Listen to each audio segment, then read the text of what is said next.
Hi everyone, welcome back to my YouTube channel. ಹೊಸದಾಗಿ ಯಾರಾದರೂ ನನ್ನ ವಿಡಿಯೋ ನೋಡ್ತಾ ಇದ್ರೆ ದಯವಿಟ್ಟು ಸಬ್ಸ್ಕ್ರೈಬ್ ಮಾಡ್ಕೊಳ್ಳಿ. ಇವತ್ತು ನಾನು ಸಕ್ಕರೆ ಹಾಕ್ತೆ, ಬೆಲ್ಲ ಹಾಕ್ತೆ, ತುಂಬ ಹೆಲ್ದಿ ಆಗಿರುವ, ತುಂಬ ಟೇಸ್ಟಿ ಆಗಿರುವ ವೆಯ್ಟ್ ಲಾಸ್ ಸ್ಮೂತಿ ಹೇಗೆ ಮಾಡೋದು ಅಂತ ತೋರಿಸ್ತಾ ಇದ್ದೀನಿ. ಬನ್ನಿ ನೋಡ್ಕೊಬರೋಣ.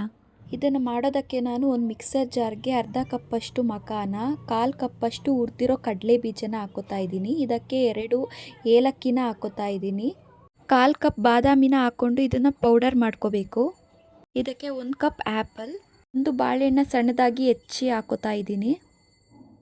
ನಂತರ 1 ಖರ್ಜೂರನ ಹಾಕೋತಾ ಇದ್ದೀನಿ. ಒಳಗಿರೋ ಬೀಜನ ತೆಗೆದು ಹಾಕೋಬೇಕು.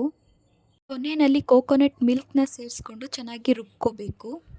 ನೆಕ್ಸ್ಟ್ ಒಂದು ಗ್ಲಾಸ್ಗೆ ರಾತ್ರಿ ಇಡೀ ನೆನೆಸಿರೋ ಚಿಯಾ ಸೀಡ್ಸ್, ಹಾಗೆ ರುಬ್ಬಿಟ್ಕೊಂಡಿರೋ ಮಿಶ್ರಣನ ಹಾಕಿ ಅದರ ಮೇಲೆ ಮಕಾನ, ಸ್ವಲ್ಪ ಪೀನಟ್ಸ್ ಹಾಕ್ತಾ ಇದ್ದೀನಿ.